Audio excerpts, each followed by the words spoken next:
Assalamu alaikum viewers, I'm Hina Mehjabeen. I hope you all will be fine. As you know, final term papers of spring 2023 हो रहे हैं और students अपने papers different platforms पर share करें और वहाँ से कलेक्ट करके मैं अपने चैनल पर अपलोड करी हूँ ताकि स्टूडेंट को हेल्प प्रोवाइड कीजिए और आइडिया प्रोवाइड किया जाए कि किस टाइप के क्वेश्चंस उनके पेपर में आ रहे हैं या कौन से टॉपिक्स इंपॉर्टेंट है for paper.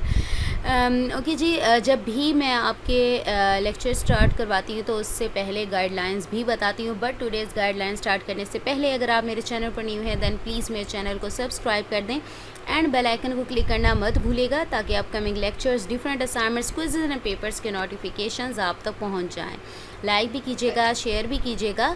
Okay ji, guidelines क्या हैं? मैंने आपको मिड टर्म पेपर्स थे उससे पहले भी बताया था कि जब एमसीक्यूज़ की प्रिपरेशन करते हैं तो फर्स्टली आप लोगों ने क्या करना है, लेटेस्ट क्विज़ेस करने हैं। लेटेस्ट क्विज़ेस के बारे में बताया था कि मीन्स अगर आपके 4 क्विज़ेस हैं तो लास्ट 2 क्विज़ेस आई थिंक आपके फ़ाइनल टर्म सिलेबस में से आते हैं। इस बार आई थिंक मोस्टली जो सब्जेक्ट्स हैं उनका final term syllabus lecture number 19 to 45 है, बाकी के 22 to 45 भी होता है। तो अगर आपके 19 से लेकर 45 तक को जितने भी क्विज़ेस हैं, सेकंड क्विज़ हुआ है, इवन फर्स्ट क्विज़ भी अगर इन्हीं में से हो गया तो वही आपका लेटेस्ट क्विज़ कहलाएगा। अब सपोज़ करो 4 क्विज़ेस होते हैं, क्विज़ 1, क्विज़ 2, 3 एंड 4, तो quiz 3 and 4 I think final term syllabus में से ही होता है। वो लेटेस्ट क्विज़ेस करने ना सिर्फ अपने कीजिएगा बल्कि डिफरेंट प्लेटफॉर्म्स यानी यूट्यूब चैनल्स पर अवेलेबल होते हैं, वेबसाइट्स पर अवेलेबल होते हैं, वहाँ से कर लीजिएगा। देन आपने देखने हैं पास्ट पेपर के क्विज़ेस। पास्ट पेपर के भी क्विज़ेस ये याद रखिएगा कि कुछ सब्जेक्ट्स हैं वो चेंज भी हुए हैं, कुछ के कुछ लेक्चर्स चेंज हुए हैं, तो इसलिए मैं आप लोगों से कहती हूँ कि लेटेस्ट क्विज़ेस देखिएगा प्रिपरेशन के लिए। बाकी थोड़ली आपने क्या देखना है, सब्जेक्टिव के लिए हैंडआउट्स देखते हैं, पास्ट पेपर से आइडिया ले लीजिएगा कि किस टाइप के क्वेश्चंस उसमें पूछे जाते हैं। आज मैं आपके साथ शेयर करने वाली हूँ ACC 501 का पेपर जो कि किसी स्टूडेंट ने शेयर किया है। ये सेट नंबर 1 है। जैसे जैसे स्टूडेंट शेयर करते जाएंगे मैं आप लोगों के साथ शेयर कर दूँगी। So let's C.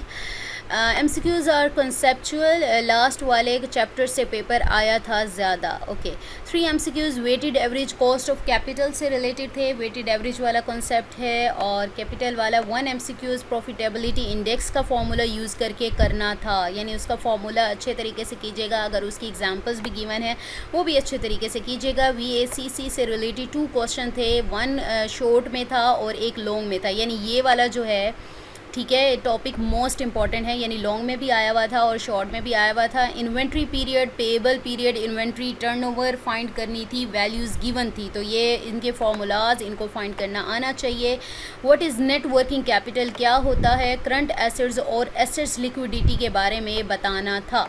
Date and equity से रिलेटेड एक क्वेश्चन था, वेरिएंस स्टैंडर्ड डेविएशन वाला, ये भी इंपॉर्टेंट है। ऑपरेटिंग कैश फ्लो फाइंड करना था, वैल्यू गिवन थी। अब आपको फॉर्मूलाज इनको फाइंड करना, अगर इससे रिलेटेड जो एग्जांपल्स आप लोगों के हैंडआउट्स में गिवन है उनको अच्छे तरीके से कीजिएगा। डिविडेंड ग्रोथ मॉडल फाइंड करना था, वैल्यूज़ गिवन थी।